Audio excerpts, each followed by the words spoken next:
서울 홍대 근처 3층 건물의 작은 스튜디오다. 오후 2시 햇살이 비스듬히 들어오는 창가에 72세의 김태식이 앉아 있다. 회색 가디건을 단정히 입은 그의 손은 무릎 위에 조용히 놓여 있다. 손녀 민지가 카메라 앞에서 리허설을 하는 동안 그는 뒤편 구석 의자에서 그저 지켜보고 있을 뿐이다. 스튜디오 안은 촬영 장비들로 가득하다. 삼각대 위에 검은 카메라, 하얀 우산 모양의 조명, 그리고 벽면을 따라 늘어선 반사판들이다. 20대 초반으로 보이는 스태프 2명이 분주히 각도를 조정하고 있다. 그들의 목소리는 노인에게 거슬리지 않을 만큼 낮지만 충분히 들을 수 있는 크기다. 민지가 화장을 고치며 거울을 본다. 얼굴에 파운데이션을 덧바르고 입술에 연한 핑크 립스틱을 바른다. 그녀의 손은 떨리고 있다. 입시 면접용 자기소개 영상이라는 부담감 때문이다. 이 영상 하나로 대학 합격이 결정될 수도 있다는 생각에 신경이 곤두서 있다. 첫 번째 스태프가 카메라 뒤에서 민지를 바라보며 말한다. 할아버지는 그냥 소품이라고 한다. 슬픈 표정만 지으면 된다고 한다.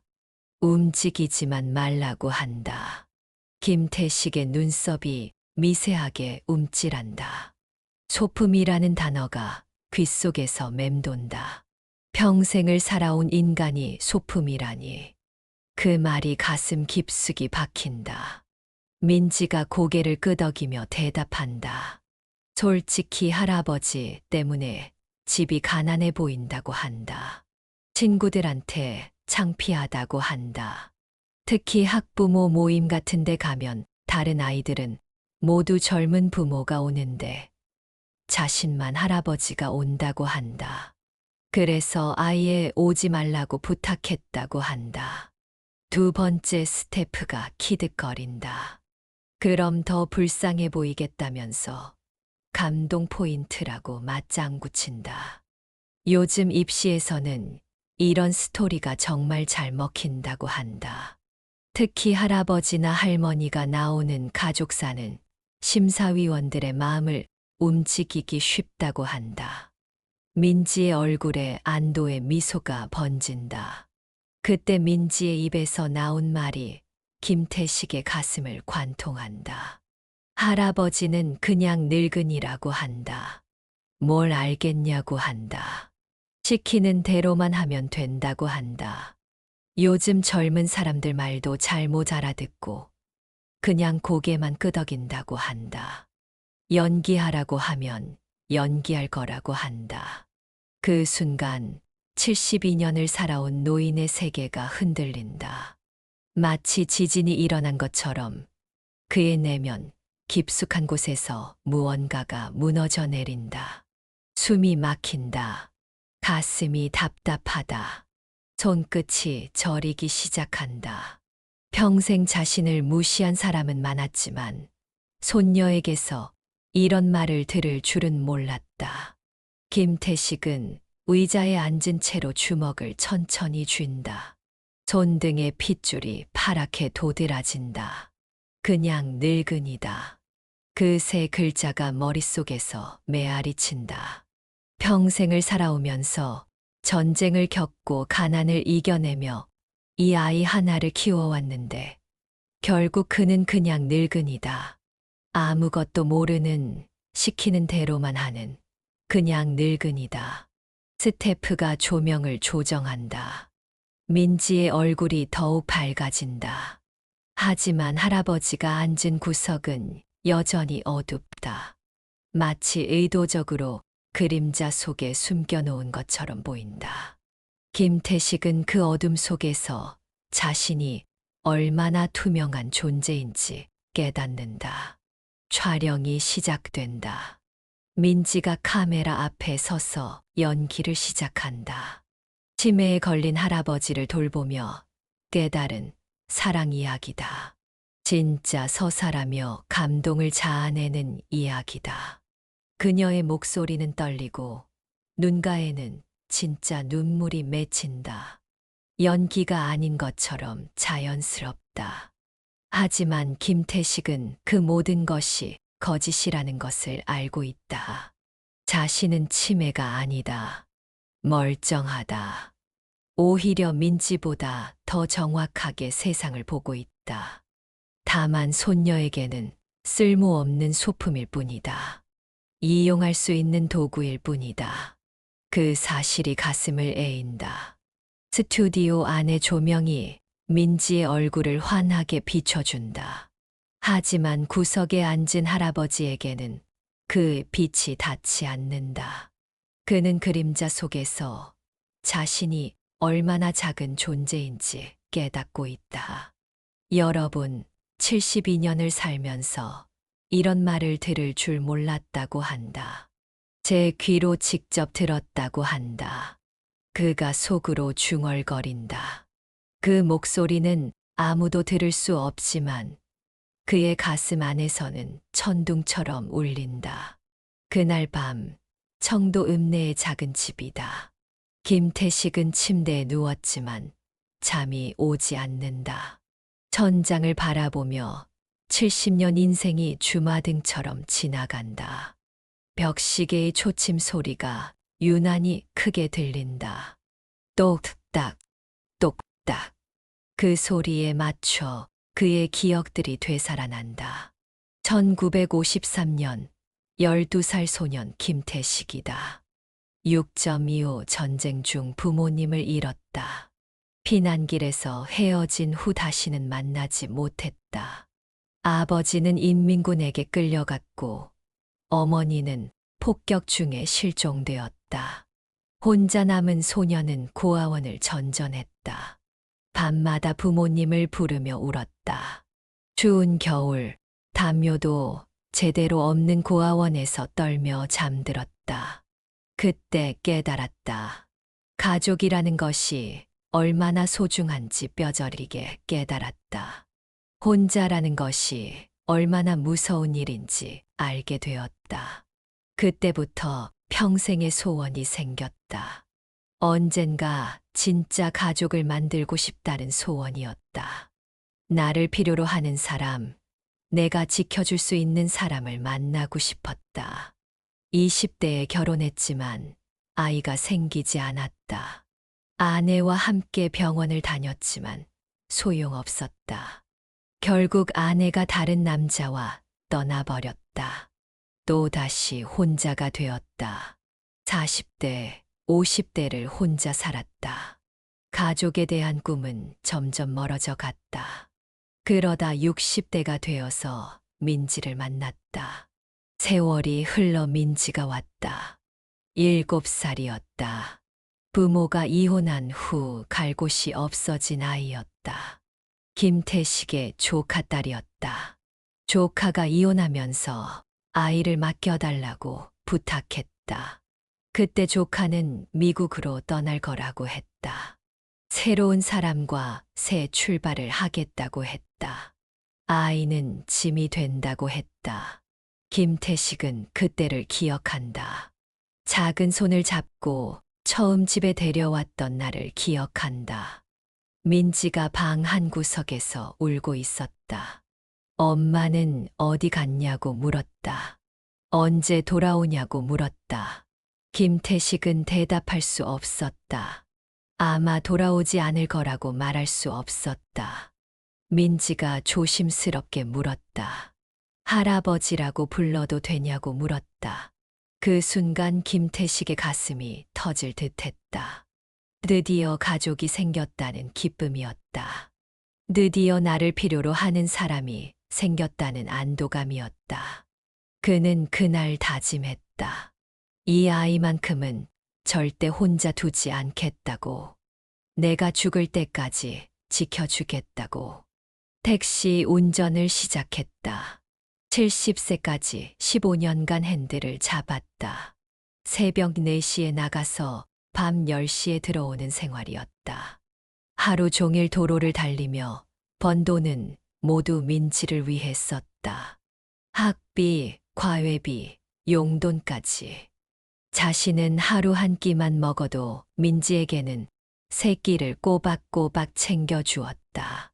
자신은 10년 된 낡은 옷을 입으면서도 민지에게는 30만 원짜리 운동화를 사주었다. 당뇨 진단을 받았지만 약값을 아껴가며 민지 영어과외비 월 50만 원을 대주었다. 가끔 어지러워서 쓰러질 뻔할 때도 있었지만 민지 앞에서는 아픈 티를 내지 않았다. 걱정시키고 싶지 않았다. 가장 힘들었던 순간을 기억한다. 민지가 9살 때 폐렴에 걸렸다. 고열로 의식을 잃었다. 응급실에서 72시간을 지켰다. 의사가 위험하다고 했다. 폐에 물이 차서 호흡 곤란이 올 수 있다고 했다. 김태식은 그때 하늘에 빌었다. 제발 이 아이만은 살려달라고. 자신의 남은 생명을 다 줄 테니 이 아이만은 살려달라고. 그때 민지가 희미하게 눈을 떴다. 작은 손이 할아버지의 손가락을 꽉 잡았다. 할아버지 가지 말라고 중얼거렸다. 혼자 두지 말라고 했다. 그 순간이 김태식 인생에서 가장 행복한 순간이었다. 이 아이가 나를 필요로 한다는 것을 확인한 순간이었다.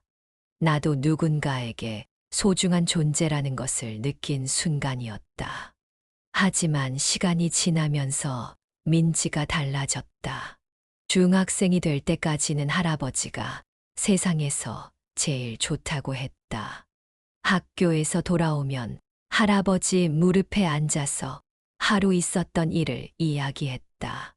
할아버지와 함께 영화도 보고 놀이동산도 갔다.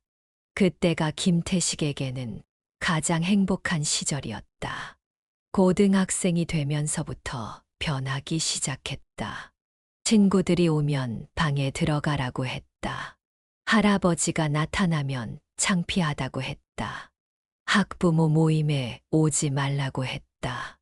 다른 애들은 다 젊은 엄마가 온다면서 할아버지가 오면 이상하게 본다고 했다. 그 말을 들을 때마다 가슴이 아팠지만 민지를 위해서라면 참을 수 있었다. 요즘에는 더 심해졌다.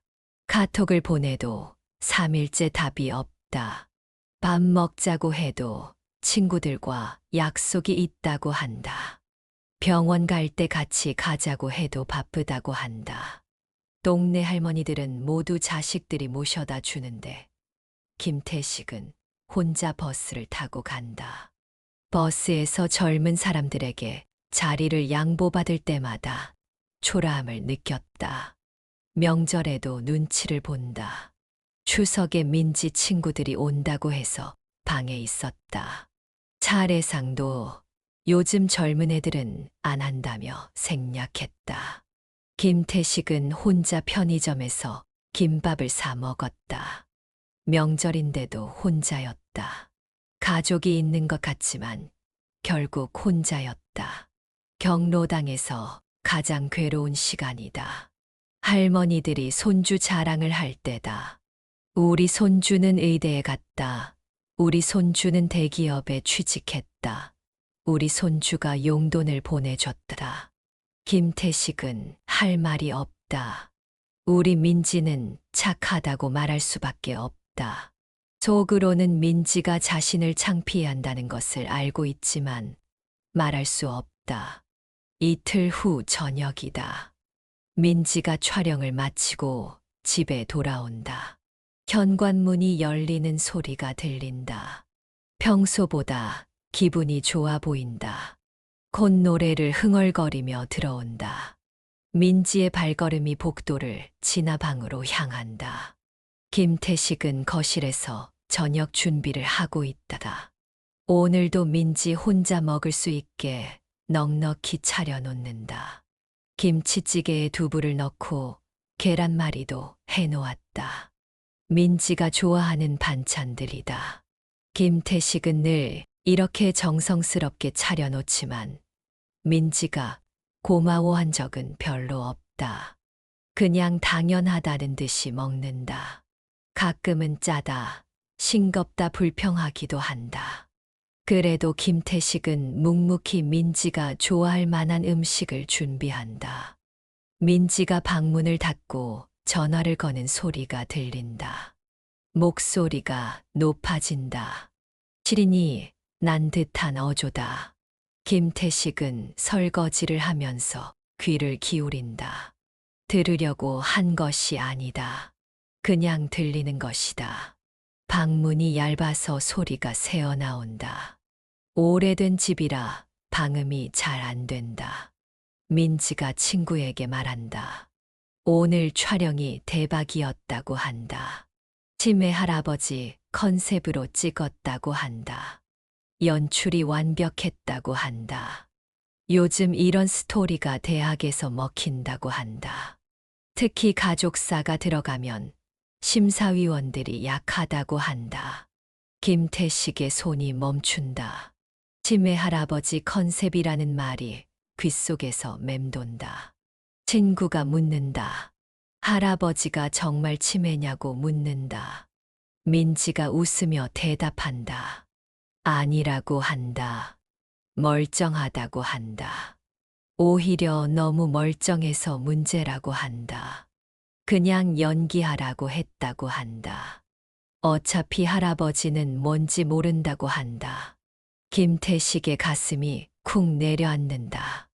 어차피 모른다는 말이 비수처럼 꽂힌다. 민지가 계속 설명한다. 할아버지는 영어도 못하고 컴퓨터도 못한다고 한다. 요즘 젊은 사람들이 하는 말은 절반도 이해 못한다고 한다. 그래서 뭘 해도 모른다고 한다. 연기하라고 하면 그냥 할 거라고 한다. 심지어 카메라가 뭔지도 정확히 모를 거라고 한다. 친구가 또 묻는다. 혹시 들키면 어떻게 하냐고 묻는다. 민지가 다시 웃는다. 설마라고 한다. 요즘 젊은 애들 말 못 알아듣는다고 한다. 그냥 고개만 끄덕인다고 한다. 시키는 대로만 한다고 한다. 마치 강아지처럼 순종적이라고 한다. 그 말들이 김태식의 귀에 하나하나 박힌다. 못 알아듣는다. 고개만 끄덕인다. 시키는 대로만 한다. 강아지처럼 순종적이다. 72년을 살아온 인간을, 전쟁을 겪고 혼자 힘으로 살아온 인간을 강아지와 비교한다. 김태식의 손이 떨리기 시작한다. 설거지하던 그릇이 싱크대에 부딪혀 소리가 난다. 민지가 계속 말한다. 감동적인 영상이 나왔다고 한다. 자신도 촬영하면서 울 뻔했다고 한다. 면접관들이 울 것 같다고 한다. 치매 할아버지를 돌보는 효녀, 이미지가 완벽하다고 한다. 이제 대학 합격은 따놓은 당상이라고 한다. 친구가 부러워한다. 민지가 더욱 신이 나서 말한다. 민지가 친구에게 자랑한다. 할아버지가 정말 착하다고 한다.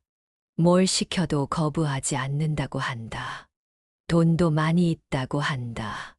택시 오래 몰아서 모은 돈이 꽤 된다고 한다. 그 돈으로 자신의 교육비를 다 대준다고 한다.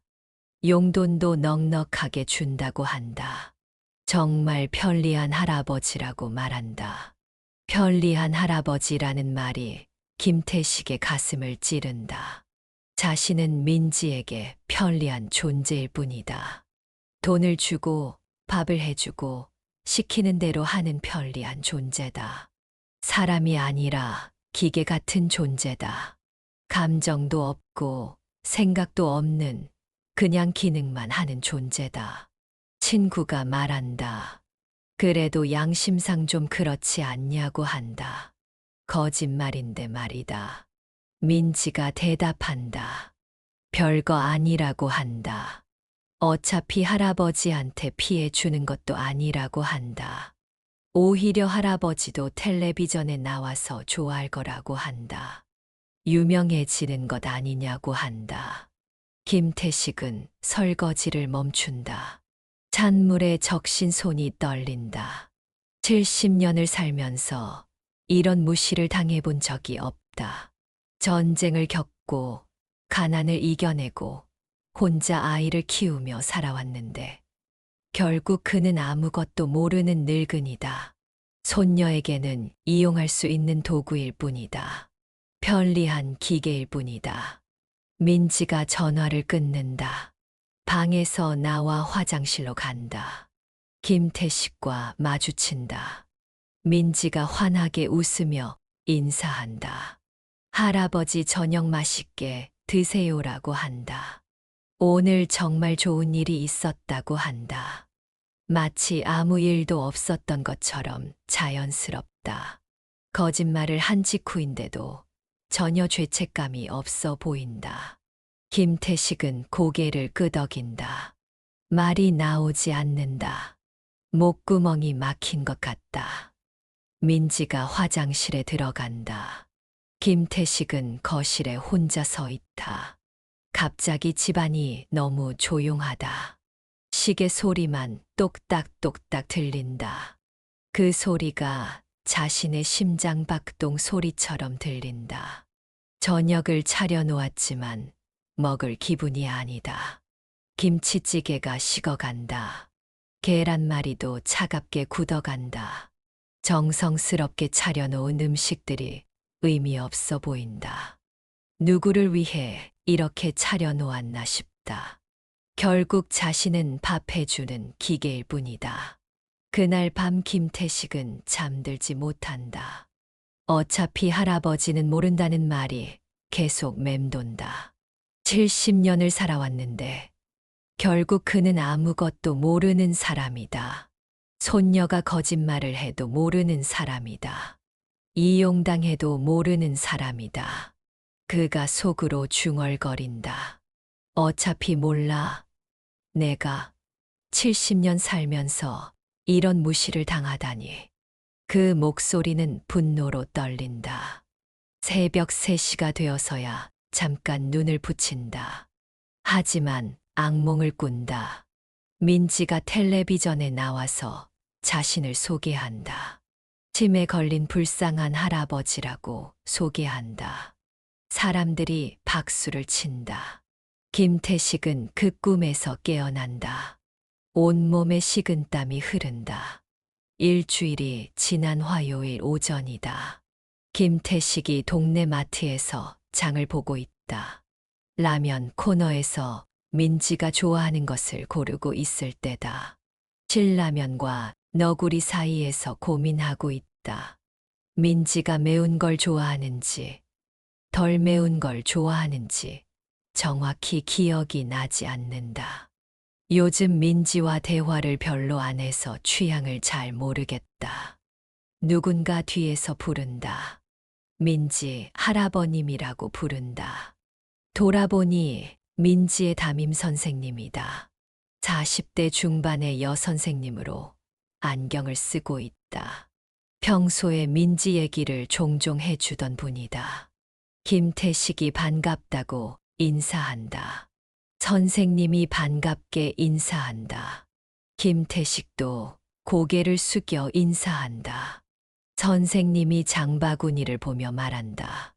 민지를 위해 장을 보시는군요라고 한다. 정말 좋은 할아버님이라고 한다.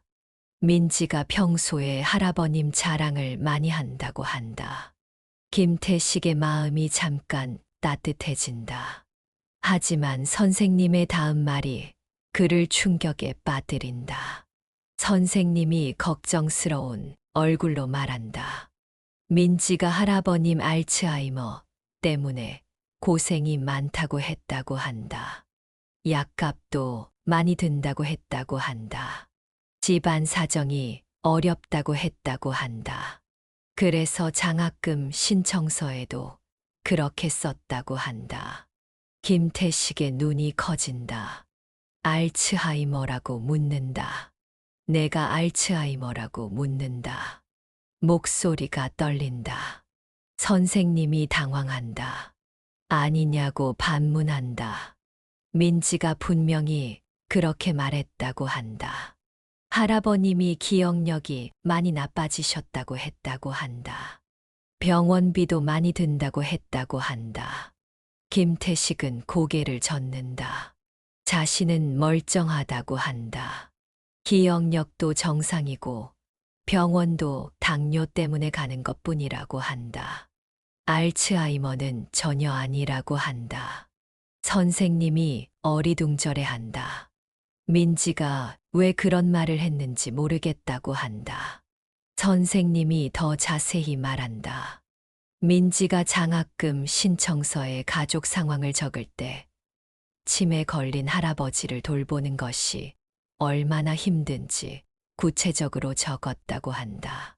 할아버지가 길을 잃어버려서 찾아다닌 적도 있다고 적었다고 한다. 밤에 이상한 행동을 해서 잠을 못 잔다고도 적었다고 한다.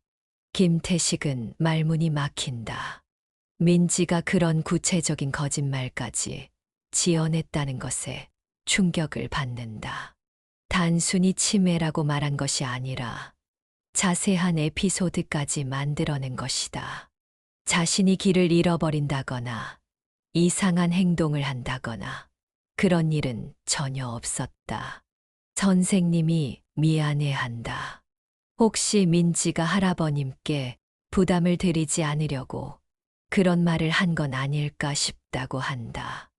요즘 아이들은 가족들 걱정시키지 않으려고 그런 경우가 있다고 한다.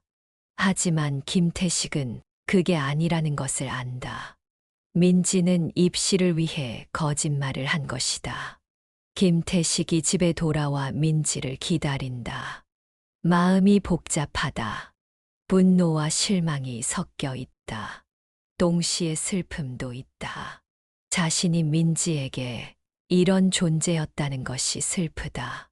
거짓말의 소재가 될 만큼 무시당하는 존재였다는 것이 서럽다.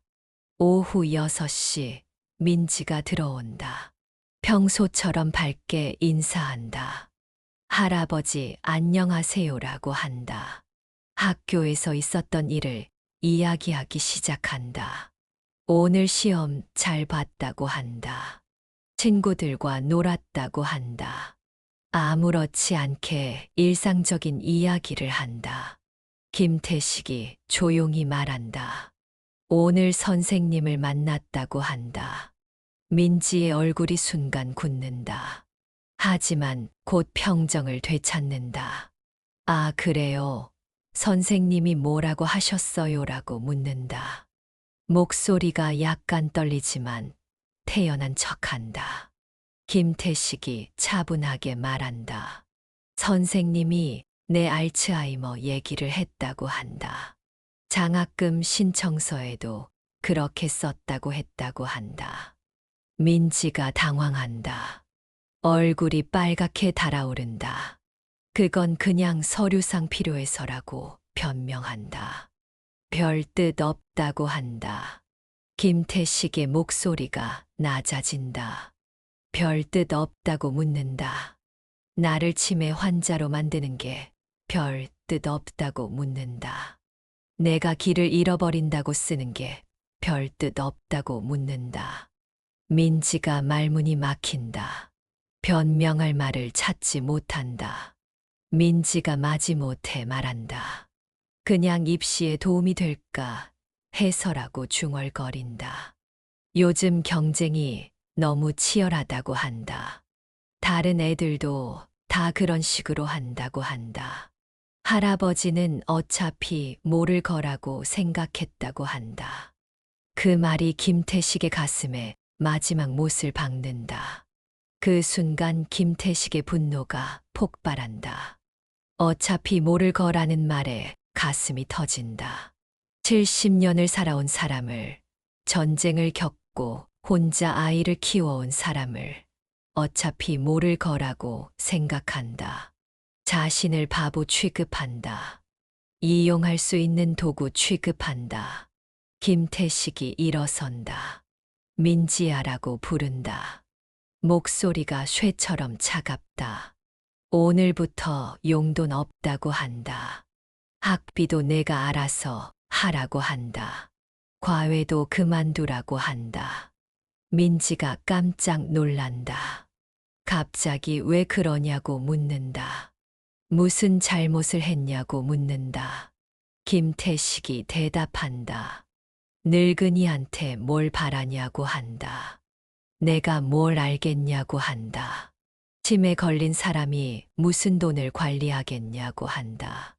길도 잃어버리는 사람이 무슨 계획을 세우겠냐고 한다. 민지가 울먹인다. 그런 뜻이 아니었다고 한다. 하지만 김태식은 돌아서서 방으로 들어간다. 문을 닫는다. 민지가 문 밖에서 부른다. 할아버지라고 부른다. 미안하다고 한다. 하지만 김태식은 대답하지 않는다. 이제 더 이상 속지 않겠다고 다짐한다. 그날 밤 김태식은 민지의 어린 시절 사진들을 정리한다. 앨범을 하나씩 꺼내서 본다. 7살 때 열병으로 죽어갈 뻔했을 때 사진이 나온다. 병원 침대에서 작은 손이 자신의 손가락을 꽉 잡고 있는 사진이다. 그때 민지가 중얼거렸다. 할아버지 가지 말라고 했다. 혼자 두지 말라고 했다. 김태식이 사진을 바라보며 말한다. 그때 이 작은 손이 내 손가락을 꽉 잡고 할아버지 가지 말라고 중얼거렸다고 한다. 그 손이 이제는 나를 밀어낸다고 한다. 나를 이용하고 거짓말하고 무시한다고 한다. 사진을 조용히 상자에 넣는다. 그래, 이제 보내자고 한다. 내가 사랑했던 그 아이는 이미 없는 것이라고 한다. 한 달 후 서울 시내 한 대학교 면접장이다. 11월의 차가운 바람이 캠퍼스를 훑고 지나간다. 은행나무 잎이 노랗게 물들어 떨어지고 있다. 민지가 면접 대기실에 앉아 있다. 손에 든 서류를 계속 들여다본다. 자기소개서에는 치매 할아버지를 돌보는 효녀 이야기가 적혀 있다. 면접관들이 감동할 만한 스토리다. 대기실에는 다른 수험생들도 앉아 있다. 모두 긴장한 얼굴이다. 어떤 학생은 책을 보고 있고, 어떤 학생은 스마트폰으로 마지막 점검을 하고 있다. 민지도 마찬가지로 긴장되어 있다. 하지만 자신의 자기소개서에는 확신이 있다. 치매 할아버지, 스토리는 분명 먹힐 거라고 생각한다. 면접실 문이 열린다. 민지의 이름이 불린다. 들어가라는 안내를 받는다. 민지가 일어서는 순간 뒤에서 익숙한 목소리가 들린다. 민지야라고 부르는 목소리다. 돌아보니 김태식이 서 있다. 정장을 단정히 차려입었다. 평소에 보지 못했던 모습이다. 민지가 당황한다. 할아버지가 왜 여기 있냐고 묻는다. 어떻게 여기까지 왔냐고 묻는다. 집에서 쉬고 계시라고 했는데 말이다. 김태식이 조용히 대답한다. 너와 함께 면접을 보러 왔다고 한다. 민지의 얼굴이 하얗게 변한다. 뭔가 불길한 예감이 든다. 김태식이 말한다. 내가 그렇게 열심히 준비한 면접인데 할아버지도 참관하고 싶어서 왔다고 한다. 치매 할아버지 역할을 잘했는지 확인하고 싶다고 한다. 민지가 더욱 당황한다. 할아버지, 제발 돌아가세요라고 말한다. 하지만 김태식은 고개를 젓는다. 면접실에 들어간다. 면접관 3명이 앉아 있다. 50대 교수 2명과 40대 입학처 직원 1명이다. 민지가 인사를 한다. 면접관들이 할아버지를 보고 놀란다. 함께 오셨냐고 묻는다. 김태식이 고개를 끄덕인다. 손녀와 함께 왔다고 한다. 면접관이 말한다. 보통은 보호자 동반이 없는데 특별한 사정이 있으신가요?라고 묻는다.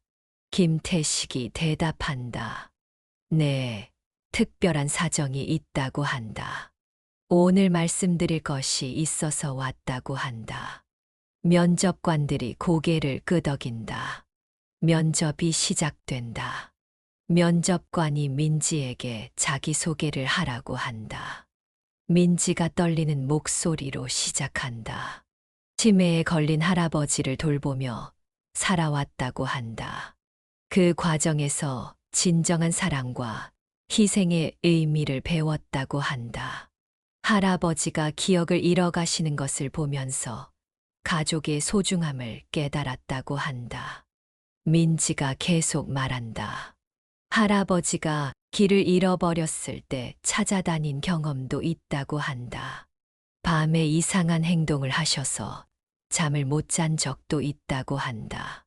하지만 그런 경험들이 자신을 성장시켰다고 한다. 앞으로도 할아버지를 끝까지 돌보겠다고 다짐한다. 면접관들이 고개를 끄덕인다. 감동적인 이야기라고 생각하는 것 같다. 그때 김태식이 입을 연다. 면접관님들이라고 부른다. 제가 한 말씀 드리겠다고 한다. 면접관들이 김태식을 바라본다. 할아버님 말씀하세요라고 한다. 민지가 불안한 표정으로 할아버지를 본다. 김태식이 차분하게 말한다. 이 아이는 저를 치매 환자라고 거짓말했다고 한다. 저는 멀쩡하다고 한다. 치매가 아니라고 한다. 면접관들이 충격을 받는다. 민지가 얼굴이 새하얗게 변한다. 할아버지라고 부르며 말리려 한다. 하지만 김태식은 멈추지 않는다. 김태식이 계속 말한다. 6.25 때 부모를 잃은 전쟁고아가 70년 살면서 이 아이 하나만 믿고 살았다고 한다. 택시를 15년 몰며 번 돈을 모두 이 아이 교육비로 썼다고 한다. 당뇨 약값을 아껴가며 과외비를 대줬다고 한다. 하지만 저는 이 아이에게 그냥 늙은이였다고 한다. 김태식이 더 구체적으로 말한다. 이 아이는 저에게 연기를 시켰다고 한다. 치매 환자 역할을 하라고 했다고 한다. 어차피 할아버지는 모를 거라고 생각했다고 한다. 시키는 대로만 하는 강아지 같은 존재라고 생각했다고 한다. 면접관들이 더욱 충격을 받는다. 면접관 중 한 명이 민지에게 묻는다. 이것이 사실이냐고 묻는다. 민지가 고개를 숙인다. 대답할 수 없다. 거짓말이 들통났다. 변명할 여지가 없다. 면접관들이 서로 눈빛을 주고받는다. 실망한 표정이다. 김태식이 마지막으로 말한다. 이 아이가 거짓말로 여기 왔다고 해서 떨어뜨리지는 말라고 한다. 그건 제가 잘못 가르친 것이라고 한다. 하지만 이제는 진실을 말할 때라고 생각했다고 한다.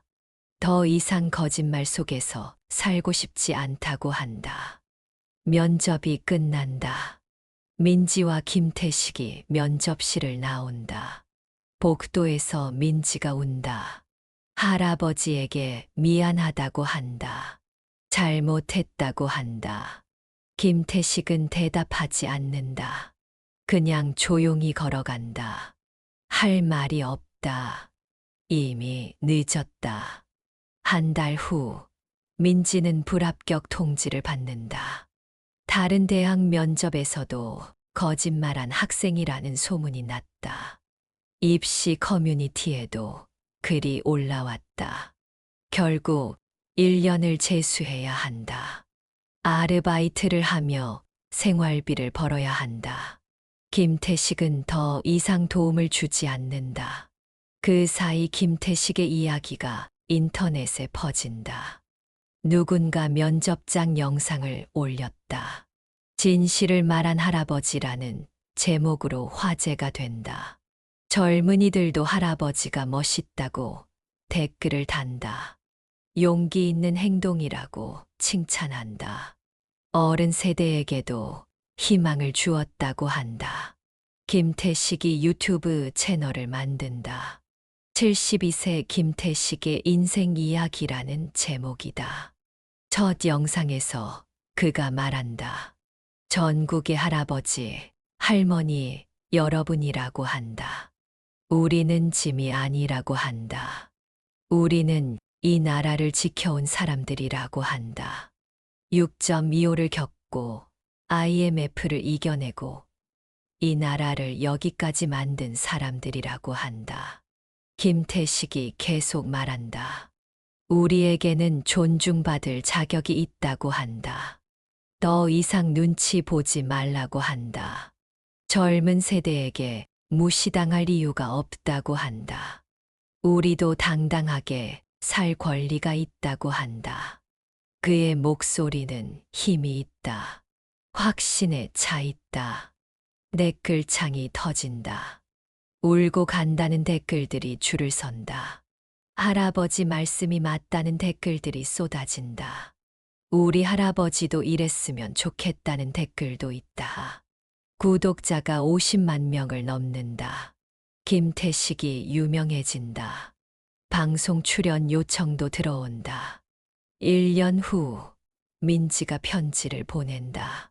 정직한 자기소개서로 다른 대학에 합격했다고 한다.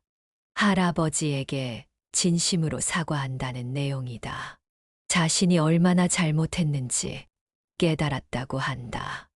용서해달라고 한다. 김태식은 편지를 읽고 조용히 미소 짓는다. 하지만 답장은 하지 않는다. 아직 용서할 준비가 되지 않았다. 김태식이 유튜브 스튜디오에서 카메라를 보며 말한다. 오늘도 시청해 주신 여러분, 감사하다고 한다. 다음 시간에는 손주에게 휘둘리지 않는 법으로 찾아뵙겠다고 한다. 그의 목소리는 당당하다. 72년 살아온 제가 이제야 진짜 제 인생을 산다고 한다. 더 이상 누구의 소품도 아니고 누구의 도구도 아니라고 한다. 김태식으로 산다고 한다.